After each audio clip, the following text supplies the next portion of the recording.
बचपन से वालिदैन हमें यही समझाते हैं कि बेटा तुम अच्छे से पढ़ो ताकि तुम नुमाया हो जाओ। यानी जो अल्टीमेट मैसेज होता है वो यही होता है कि तुम पॉजिटिविटी के साथ नुमाया हो।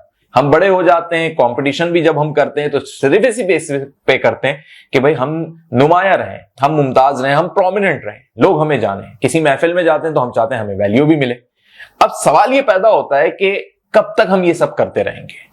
अगर हमें नुमाया ही रहना है और सारी जिंदगी नुमाया रहना है तो इसका मतलब है कि कोई बेसिक प्रिंसिपल्स होंगे लाइफ के, वो हमें अपनाने होंगे। तो आज मैं आपको सिर्फ ये बताने आया हूं कि आपकी जिंदगी के क्या प्रिंसिपल्स होने चाहिए जो आपको नुमाया बना दे, क्योंकि नुमाया होंगे तो कामयाब कहलाएंगे। और कामयाब इंसान की बात को तभी कोई सुनता और समझता है जब वो देखता है कि इसकी पर्सनैलिटी में कुछ नुमाइंदगी है, कुछ इसकी पर्सनैलिटी के अंदर मुमताज चीज मुझे मिल रही है जो दूसरों से डिफरेंशिएट है। और अगर आप समझते हैं सिर्फ अच्छे कपड़े पहन लेने से, मटेरियलिस्टिक हो जाने से आप नुमाया हो जाएंगे, तो ये एक बड़ा मुश्किल फॉर्मूला है आपके जहन में, क्योंकि इसके लिए आपको बहुत पैसे चाहिए, करोड़ों रुपए चाहिए, जिसमें आपका फिर बड़ा बंगला हो, गाड़ी हो, घर हो। और तब भी क्रिटिसाइज करने वाले लोग, तनकीद करने वाले लोग ये कहेंगे पता नहीं कहां से पैसा आ गया इनके पास। तो इसका ही मकसद है कि आपका नुमाया होना जो है वो आपके अच्छे अखलाक पर मुनहसर है, यानी प्रिंसिपल ऑफ लाइफ पे मुनहसर है। अभी प्रिंसिपल ऑफ लाइफ क्या है? जिंदगी के उसूल हैं। ये उसूल कोई भी बचपन में वालिदैन ने बताए होंगे, टीचर्स ने स्कूल में बताए होंगे, बहुत सारे बड़े नसीहत की सूरत में बताते हैं, कुछ अच्छी मूवीज देख के आपको मिल गए होंगे। लेकिन कुछ उसूल ऐसे हैं जो किसी ने नहीं बताया और ये आपको खुद से बनाने पड़ेंगे अपने सिनेरियो को समझते हुए, क्योंकि आपकी लाइफ आप गुजार रहे हैं और आपको मालूम है कि मेरी लाइफ के मसले क्या हैं, मेरी लाइफ का रूटीन क्या है और मुझसे जो अटैच लोग हैं उनकी सोचें क्या हैं। ये सिर्फ आप जानते हैं और अल्लाह जानता है। ना मैं जान सकता हूं, ना किसी साइकेट्रिस्ट को आप बता सकते हैं, ना कोई इसका सॉल्यूशन निकाल सकता है, ना ये कोई जनरल प्रिंसिपल ऑफ लाइफ है कि भाई मैं आपको 10 चीजें बता दूं, वो 10 चीजें अपना लो। सबसे पहले आइडेंटिफाई करो कि तुम्हारे इर्द गिर्द किस किस्म के लोग रहते हैं। क्या वो बहुत पढ़े लिखे हैं, लिबरल हैं, कंजर्वेटिव हैं, उनकी थॉट्स क्या हैं, उनका माइंड सेट क्या है, मजहबी लोग हैं, तुम्हारे अपने घर के लोगों की सोच क्या है, तुम्हारे ऑफिस कुलीग, तुम्हारा स्टूडेंट्स, स्टाफ, व्हाटएवर, जितने लोगों के इर्द गिर्द रहते हैं उनकी सोचें क्या है। दूसरी चीज सबसे पहले ये देखो कि उनके स्टेटस क्या है, क्योंकि जब आप स्टेटस देखोगे तो ही आप डिसाइड कर सकोगे। और ये अल्लाह के नबी सल्लल्लाहु अलैहि वसल्लम का भी फरमान है कि अगर घर में तुम्हारे फल आए हैं तो उन फलों के छिलके बाहर नहीं फेंको, क्योंकि तुम्हें नहीं पता तुम्हारे पड़ोस के अंदर हो सकता है कोई भूखा सो रहा हो या उनके बच्चे ललचाएं, तो फिर वो उन लोगों के लिए एक बड़ा नेगेटिव इंपैक्ट तुम्हारी तरफ से क्रिएट हो जाएगा। तो ये समझने वाली बात है कि आपके भी जो इर्द गिर्द लोग हैं वो किस किस्म के लोग हैं, उनके स्टेटस क्या है। क्या उन्हें फर्क पड़ेगा आपके पास बहुत पैसा होगा, उन्हें फर्क पड़ेगा कि अगर आप खुश होंगे, या उन्हें कोई फर्क नहीं पड़ेगा? ये आपने सोचना है। ये आपके लोग हैं, आपके इर्द गिर्द का मामला है। अब तुम्हें सबसे इंपॉर्टेंट चीज ये समझनी है तुम्हारा रूटीन क्या है, तुम्हारी जिंदगी में क्या चल रहा है, कैसे गुजर रही है जिंदगी, कब उठ रहे हो, कब सो रहे हो, सो भी रहे हो कि नहीं सो रहे हो, रात की नौकरी कर रहे हो या कहीं तुम बिल्कुल ही फारिग हो, कोई जॉब ही नहीं है, परेशान हो। जो भी तुम्हारा रूटीन है, जो तुम्हारे साथ हालात वाकयात हैं, लिख लो इनको कहीं पे किसी डायरी में, क्योंकि अब तुम ये डिसाइड करने जा रहे हो कि तुम्हारी जिंदगी के प्रिंसिपल्स क्या होंगे। अब तुम ये डिसाइड करोगे कि मेरी जिंदगी का आगाज कितने बजे से हो रहा है, रोजाना कितने बजे मैं उठ रहा हूं, क्या मैं नमाज के लिए उठ रहा हूं, आधी रात को उठ रहा हूं, रात की कोई ड्यूटी कर रहा हूं, दिन में सो रहा हूं। जो भी तुम्हारी एक रूटीन लाइफ है उसमें तुम्हारा इनिशिएट टाइम क्या है, कब से तुम शुरू कर रहे हो अपने आप को। उसके बाद तुम्हें अपने आप को एक टाइम चाहिए। फॉर एग्जाम्पल, जब तुम सुबह उठते हो या किसी भी डिवाइस को यूज करते हो, मोबाइल की मिसाल ले लेते हैं क्योंकि मोबाइल सबके पास है, तो मोबाइल का पहला ख्याल आता है यार ये चार्ज है कि नहीं। बहुत सारे लोग रात को सोने से पहले चार्जर पे लगा के ही छोड़ देते हैं। तो मकसद उनका ये होता है कि जब सुबह हम इस डिवाइस को यूज करेंगे तो क्या ये चार्ज है कि नहीं, ये पहला होता है। अगर 100% चार्ज है, 80% चार्ज है तो ठीक है। नहीं होता किसी दिन चार्ज अगर, तो लोगों के जहनों में क्या होता है कि क्लिक कर रहा होता है, यार मैं 12 बजे तक इसको चार्ज कर लूंगा, यार मैं इसको कर लूंगा। कभी बिल्कुल नहीं होता तो फिर लोगों के फोन बंद भी हो जाते हैं। सेम तुम्हारे ब्रेन, तुम्हारी जिंदगी, तुम्हारी लाइफ में भी यही चीज है कि तुम चार्ज हो के नहीं।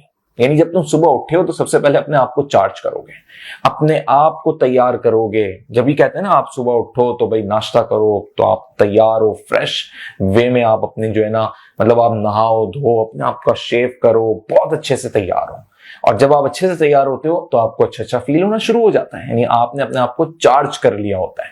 लेकिन अब तुम्हारी नींद ही पूरी ना हो, تو تم کتنا بھی یہ کام کر لو گے، آدھے ایک گھنٹے کے بعد تمہاری آنکھیں بند ہونا شروع ہو جائیں گی، یا تمہارے اندر انرجی کا وہ لیول ہی نہ ہو جو کہ آتا ہے مارننگ واک سے. یعنی جو لوگ برسوں سے مارننگ واک کر رہے ہیں، انہوں نے اپنے ایک روٹین بنایا ہوا ہے، یعنی انہوں نے اپنی زندگی کا روٹین بنایا ہوا ہے کہ ہم صبح اٹھیں گے تو صبح کے 2 سے 3 گھنٹے صرف ہماری ذات کے، اس میں ہم نے نماز بھی پڑھ لی، مارننگ واک بھی کر لی، آ کے نہا بھی لیے، کپڑے بھی پریس کر لیے اور ناشتہ بھی ریڈی ہو گیا، کھانا بھی کھا لیا. اب یہ ایک فریش ڈے کا آغاز ہے، یعنی اس نے اپنے آپ کو بھرپور چارج کر لیا. دس از دا پرنسپل آف لائف، کہ یہ وہ وقت ہے جو آپ کے اب دوسرے پرنسپلز کریٹ کرے گا. کیونکہ جب آپ اس روٹین کو اپنا لو گے تو آپ کا مائنڈ آپ سے کہے گا کہ بھائی جان میں نے رات کو 10-11 بجے لازمی سو جانا ہے. اب یہاں سے پرنسپل شروع، یہاں سے آپ کے اصول شروع، کہ آپ کے دوستوں نے کہا یار آج آؤٹنگ پہ جائیں گے رات کو اور مڈ نائٹ میں واپس آئیں گے، فلانی جگہ جائیں گے، لانگ ڈرائیو پہ جائیں گے، آج بائک رائڈنگ کریں گے، آج یہ کریں گے، آج بیٹھک لگائیں گے، آج گیم کھیلیں گے.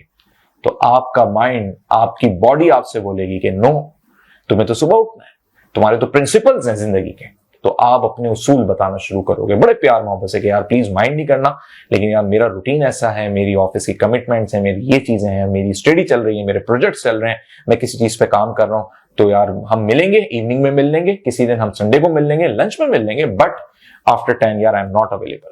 جب آپ کلیئرلی یہ بولو گے کسی کو، اور پھر وہ آپ کو کتنے انسسٹ کرے، ایمفیسائز کرے، بٹ آپ ایکسکیوز کر کے ہٹ جاؤ گے، اگلا فیل کرے گا کہ آپ اپنے اصول کے پابند شخص ہو. یہی آپ کی کامیابی کی پہلی سیڑھی ہے کہ آپ دوسرے کو یہ باور کرا دو کہ بھائی میرے زندگی کے اصول ہیں اور ان اصولوں کے مطابق ہی میں زندگی گزار رہا ہوں، اس کے بغیر نہیں. اب آپ کی دوسری چیزیں ایڈ آن ہونا شروع ہو جائیں گی، آپ کے اندر ایک ڈسپلن پیدا ہو جائے گا. ڈسپلن ہی وہ قیمت ہے جو آپ کو کامیابی تک پہنچاتی ہے. یعنی کہ اگر کوئی پوچھے نا کہ کامیابی کی قیمت کیا ہے، تو کامیابی کی قیمت نہ ڈالرز میں ہے نہ گولڈ میں ہے، کامیابی کی قیمت صرف ڈسپلن ہے. اور آپ کی لائف کے اندر آپ کو اپنی لائف کیا، جتنے دنیا کے بڑے بڑے نامور لیڈرز ہیں، قائد اعظم کی مثال اس لیے دیتا ہوں کیونکہ انہوں نے پاکستان بنایا، تو ان کی لائف میں آپ کو یہی ڈسپلن ملے گا. یہ ڈسپلن اگر آپ کی لائف میں آ گیا، جو آپ نے اپنی مرضی کا بنانا ہے، اپنے ٹائم، اپنے اسکیجول، اپنے انوائرمنٹ، اپنے لوگوں کے حساب سے بنانا ہے، لیکن یہ ڈسپلن آپ کے پرنسپل آف لائف کریٹ کر دے گا. اس میں آپ نے اپنا فریشنس کا بھی ٹائم رکھا ہوا ہے، اس میں آپ نے اپنے انٹرٹینمنٹ کا بھی ٹائم رکھا ہوا ہے.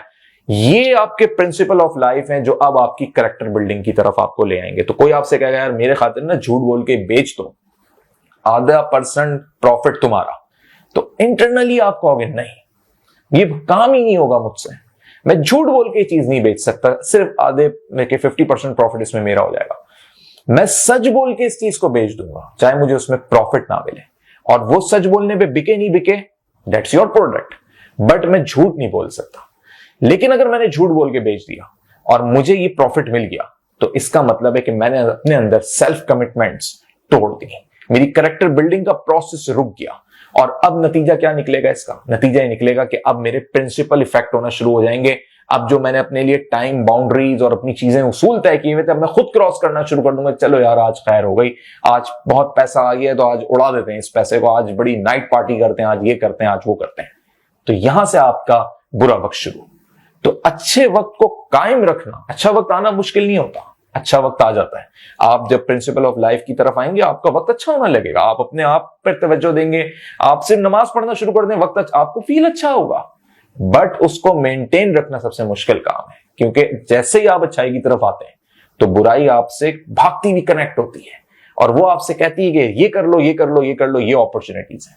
اور ان اپرچونٹیز کو اگر آپ نے جج نہیں کیا تو آپ کے پرنسپل آف لائف خراب ہو جائیں گے. پرنسپل آف لائف آپ کی زندگی کا وہ سنہرا اصول ہوتا ہے کہ آپ مر بھی جاتے ہیں تو مرنے کے بعد بھی آپ کو اچھے نام سے یاد رکھا جاتا ہے. یہی ایکچولی کامیابی ہے، کیونکہ اس دنیا سے نہ کوئی انسان پراپرٹیز لے کے گیا آج تک، نہ پیسے لے کے گیا، قبر میں کچھ نہیں لے کے گیا سوائے اس نیک نامی کے جو پیچھے چھوڑ گیا. اور جسے نیک نامی کے ساتھ یاد کیا جاتا ہے اس کے درجات پہ بھی اس کا فرق پڑتا ہے، یعنی اس کو مرنے کے بعد بھی اس کا صلہ ملتا ہے. تو ضروری نہیں کہ یہ نیک نامیاں کمانے کے لیے آپ کنویں کھدوائیں، پیڑ لگائیں، فلاحی کام کریں، دسترخوان پہ لوگوں کو کھانے کھلائیں. صرف پرنسپل آف لائف اپنا کے اپنے آپ کو سیٹ کر کے ایک ایسا رول ماڈل اپنے گھر کے لیے، اپنی فیملی کے لیے، اپنے محلے کے لیے، اپنے رشتہ داروں کے لیے یا اپنے معاشرے کے لیے، جو تمہارے لوگ ہیں، جتنے لوگ تمہیں جانتے ہیں ان کی نظروں میں اچھے بن گئے اور مر گئے، تو یقین مانو تم کبھی نہیں مرے، تم ہمیشہ ان کے لیے زندہ ہو اور ان کی دعاؤں میں زندہ ہو، اور یہی پرنسپل آف لائف تمہیں زندگی میں بھی کامیابی سے ہمکنار کریں گے۔